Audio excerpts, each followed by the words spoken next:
get low, you can still go. Even when it gets slow, you can still go. Even when there's no hope, you can still go. I never answer to no, man, I still go. Go, go, go, go, go, go, go, go.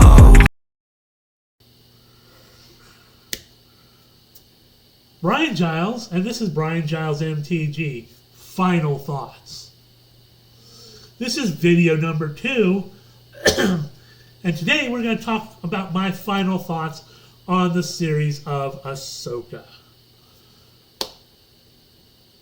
I'm starting off in the Star Wars universe because I love Star Wars, and despite some of the, some of the things that have been going on, a lot of people really didn't like the sequel trilogy. I wasn't the biggest fan of the sequel trilogy. When it comes on, I don't watch it. But if the original trilogy is on, the prequel was good. I believe it really had to provide that backstory to Vader. And that was Lucas's original plan. He was going to have it was going to be a 9-story arc from Anakin's beginning to Luke training the next generation, or the next generation of Jedi. And it was going to be vastly different because back then we had the books, and that was the thing. And so I'm going to give my thoughts on Ahsoka. Now, Ahsoka really changed our viewpoint of the Force and how it works. Because originally, when Yoda first explained the Force, he described it as a mystical energy field shared in all life and living beings. That you can use it to see the past, to see the future, to move objects, and do all sorts of other things.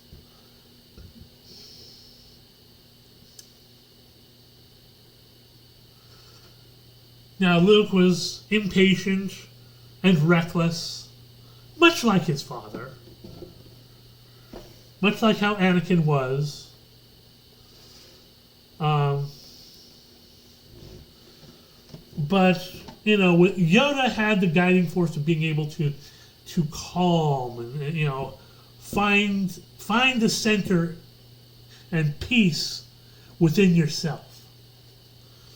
And that to me, I know that this is real world and that's fiction, but I use some of Yoda's teachings in my own life to center myself and try to get through some of the struggles that I've experienced in my life. And to be able to center yourself and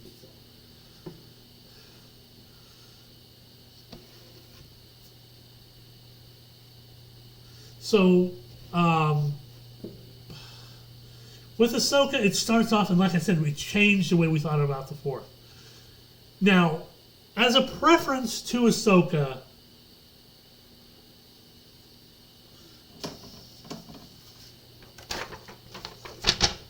spoiler warning. As a preference to Ahsoka, you really need to watch the animated series Rebels. That was a very good series, and it introduced us to a fan favorite character from what is now known as the Legends universe. The books and stuff that were published post original series, even post prequel trilogy.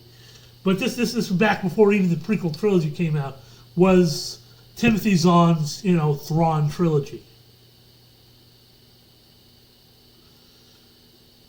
And Thrawn was arguably, probably,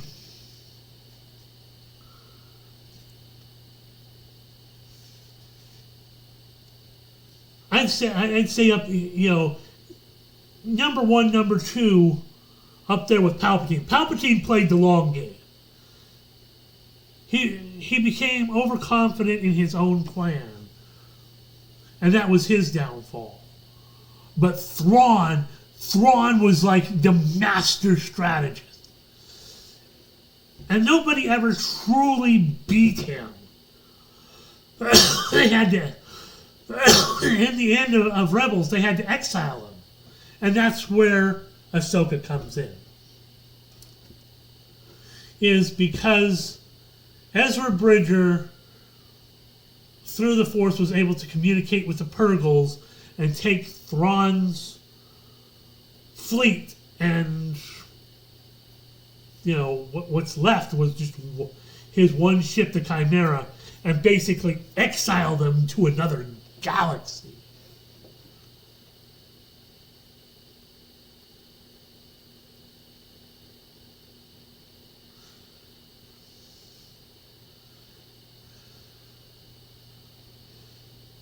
And so Ezra was lost along with Thrawn and his crew.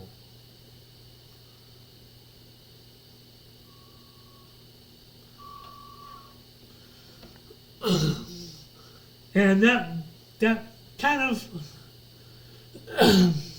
of basically broke up the Rebels crew. Everybody went their own ways, and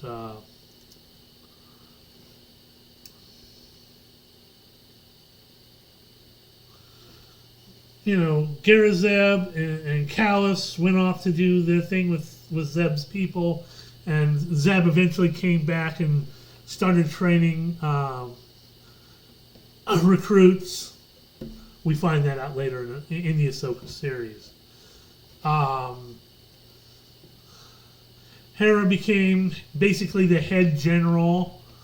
Chopper was the other one, but Chopper was her droid. And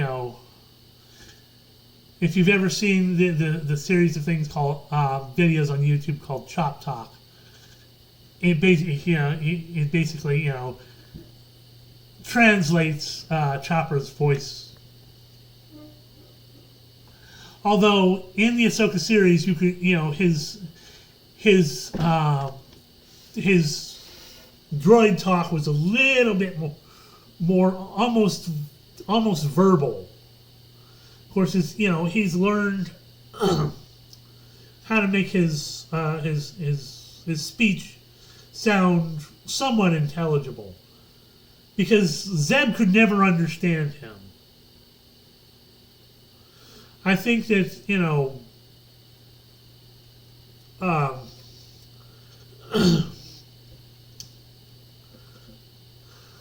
things that Ezra and Kanan Jarrus and of course Ezra more through the Force, but he had interactions with droids before, so he could understand a little bit of droid speak. And I think the Force really helped him with that. Kanan as well, and it was it was Hera's droid to start off with, so. And Kanan sacrificing himself was probably, in all of Star Wars, was one of the saddest moments. I mean, Padme dying was sad. It was really sad, because she didn't die of childbirth. She died of heartbreak, because Anakin had turned to the dark side. He had become Darth Vader. There was no love left in his heart. It was all hate. And the Emperor, of course, reinforced that hate. So,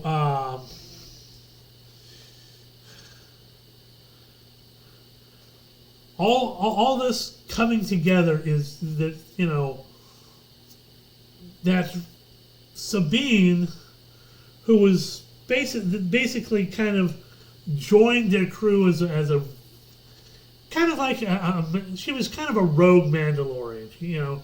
She was related to the Kreese. She was related to the Kreese household, and so she was kind of royalty, but she was doing her own thing, and she loved, They basically picked her up because she was basically doing anti-empire tagging of stuff, But she had skills because she was a Mandalorian, and she lived, not according to the Mandalorian code, but she came from a high Mandalorian household, and she had training in weapons and stuff.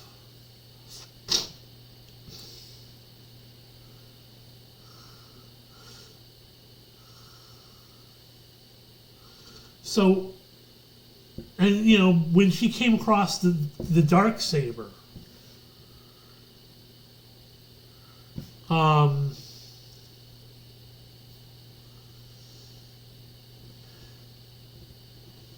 it was, that was,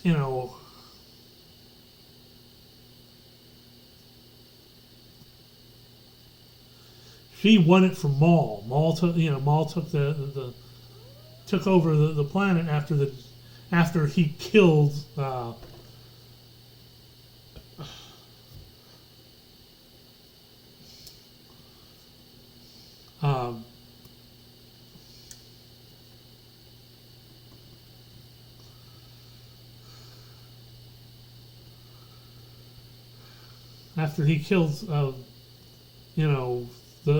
rightful leader, Bo-Katan's sister. And she got some training from Kanan there. And, she learned to wield the blade.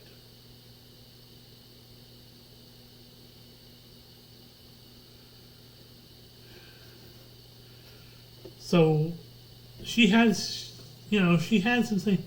And I think after that, Ahsoka realized she may have some aptitude for the Force, but not much. As Huyang, the the lightsaber builder droid, pointed out, he's worked with. He's 25,000 years old. He's probably one of the oldest droids still functioning. But the people that he's been around have taken really good care of him. And he says, in the series, he's still 75% original parts. For being 25,000 years old, that's incredible.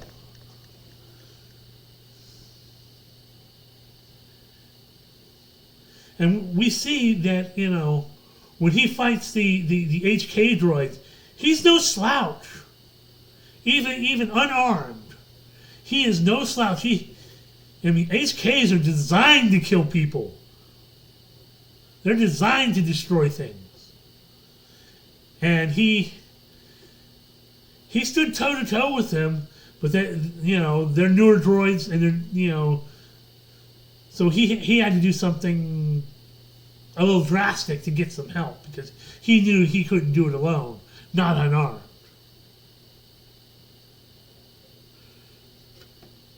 But getting back to Sabine, we find out that yes, she can, she's never wielded the Force before, but she's been taken on as a Padawan. And we find out through the series that she wasn't ready. But by the second episode, she realizes, because she got stabbed, she needs to do better. That, her meager training won't stand up to even a Padawan. Mind you, this is a well-trained Padawan. or I don't even know what to call Shin. She is a Padawan, or was the Padawan of Baylan Skoll, but we don't know anything about her. That's one of the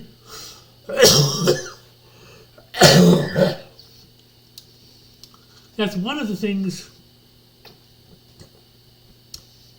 Pardon. That was the basic downer of Ahsoka is that Baylan and Shin's stories were not fleshed out more. They were good villains. Villain-esque. Because I won't call Shin maybe a villainess, but I won't really call Baylan one. He had some other higher purpose. And again, that wasn't fleshed out. And Ray Stevenson, the actor that played him, tragically passed away after the filming of this. And I think the idea was that they're going to have to recast him somehow.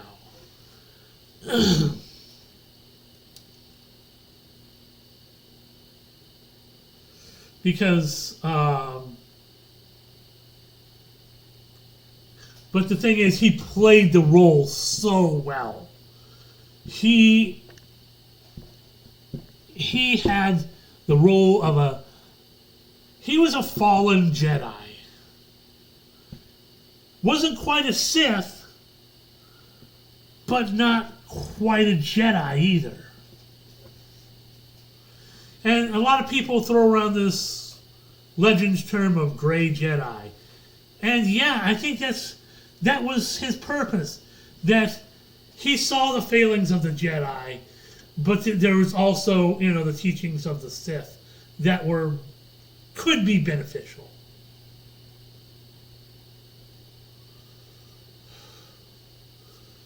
And I think we took a little bit longer than to get to where we needed to, the heart of Ahsoka's problem. Why she couldn't train anybody.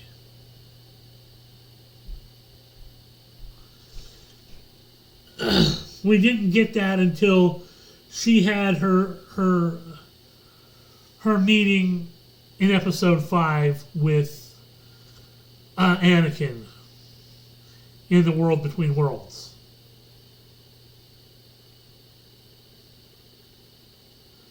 And I really do like the actress that they had play for young Ahsoka. A lot of people also like that. She played the role very well and was able to kind of articulate the fact that she was kind of a grown Jedi in a child's body.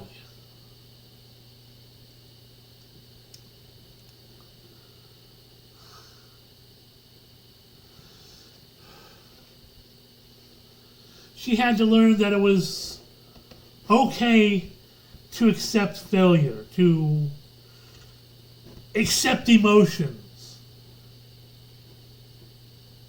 and to let people have those emotions. And that was kind of Ahsoka's thing. Is she wanted to be the stoic Jedi because her master. She thought that her master let his emotions get the better of him, and it wasn't just that. It was Palpatine, literally the devil on his shoulder, telling him what to do.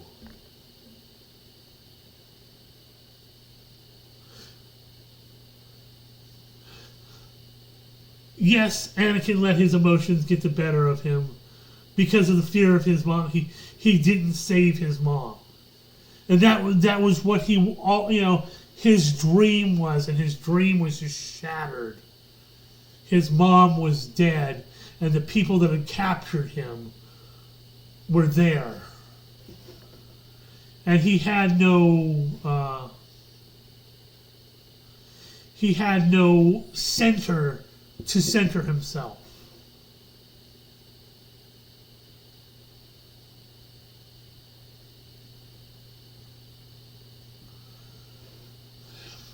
Obi-Wan was right. He felt that Anakin wasn't ready for this. And that he still needed that guidance. Because he still needed somebody to center him. And that brings me into the final part. Where Ahsoka finally gets to be centered, and she's able to, stand toe to toe with Baylan Skoll. But the real villain of the series is, and always was going to be, Thrawn, and he makes his escape.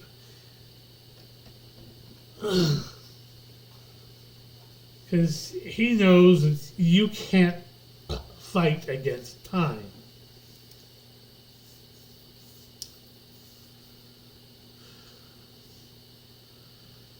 And I think this is just my thoughts on how that is that with everything that Ahsoka went through,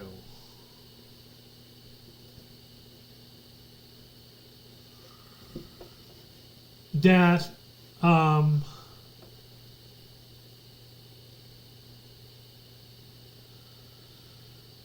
everything that happened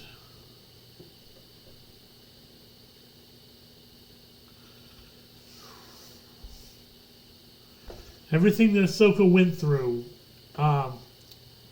including the world between worlds,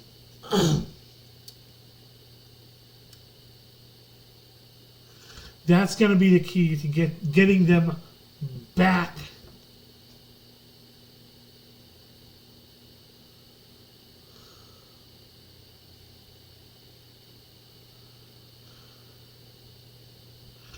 to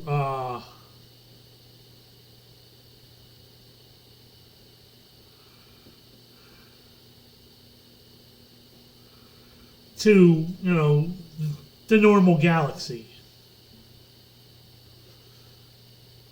My only fear is for Hu Yang.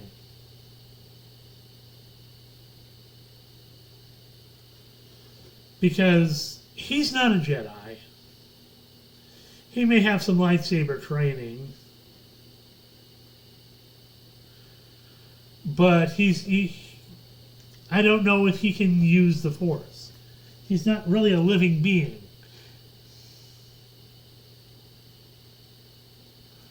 I mean, sure,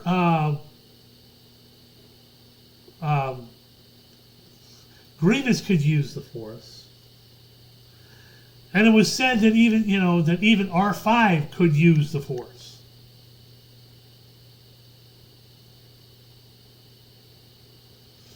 So I don't know where this is going to go. It really left you feeling good but feeling bad. You felt good that Ezra made it back. He made it back to Hera. He made it back to his family, but there's still people left behind.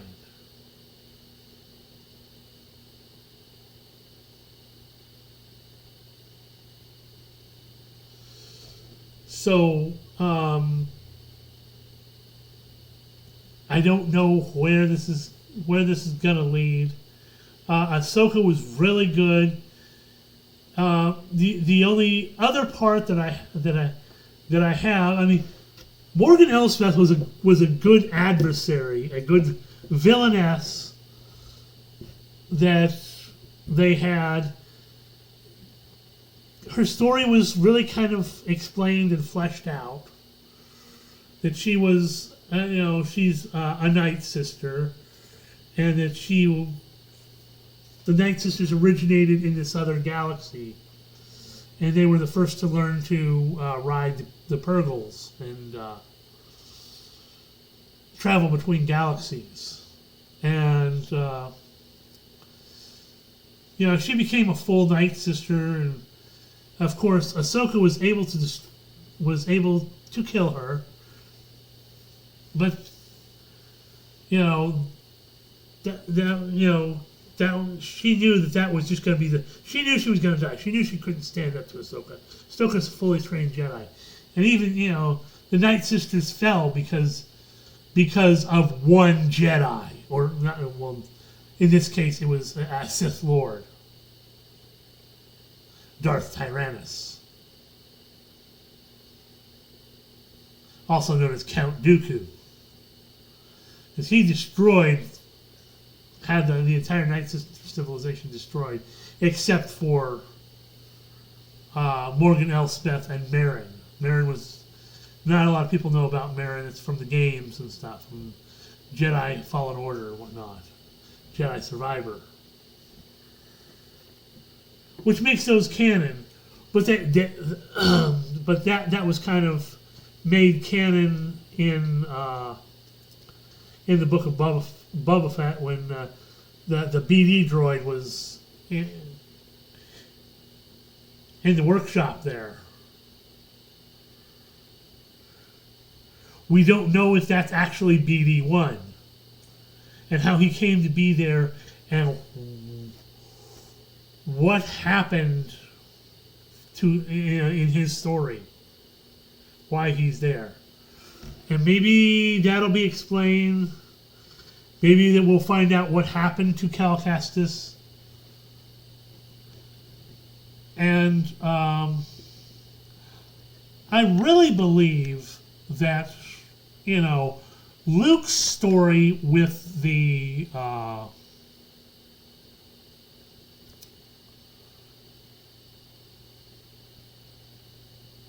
the Jedi Academy and being able to teach people. And a lot of people said this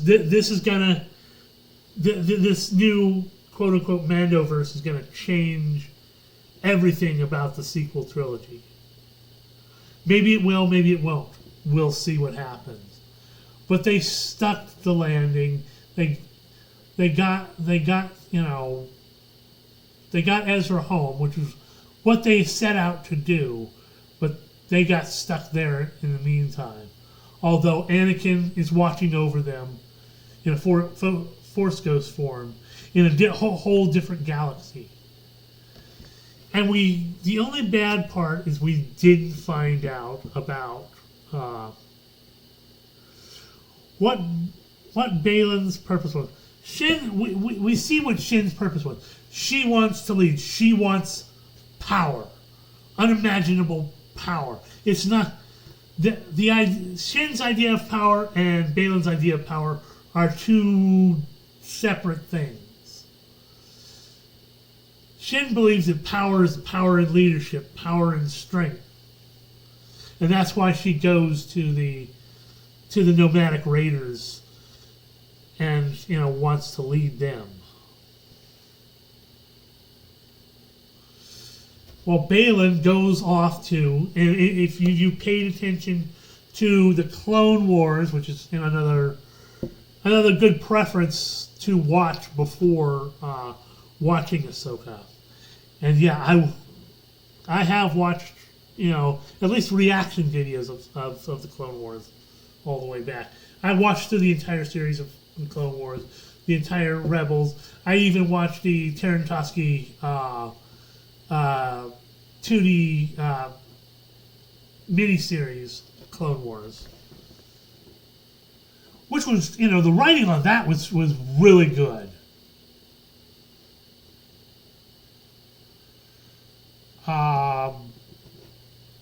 But we know that Baylan ends up on the pointing hand of the mythical Force God of the Father. Now, for those of you that don't know, the Father is the balance between the the dark side of the son and the light side of the daughter. And the daughter sacrificed herself to save Ahsoka. So we think that Baylan wants to be the new father. And I'm at 30 minutes now, so I'm going to end the video and say, hoo-ha, have a great day.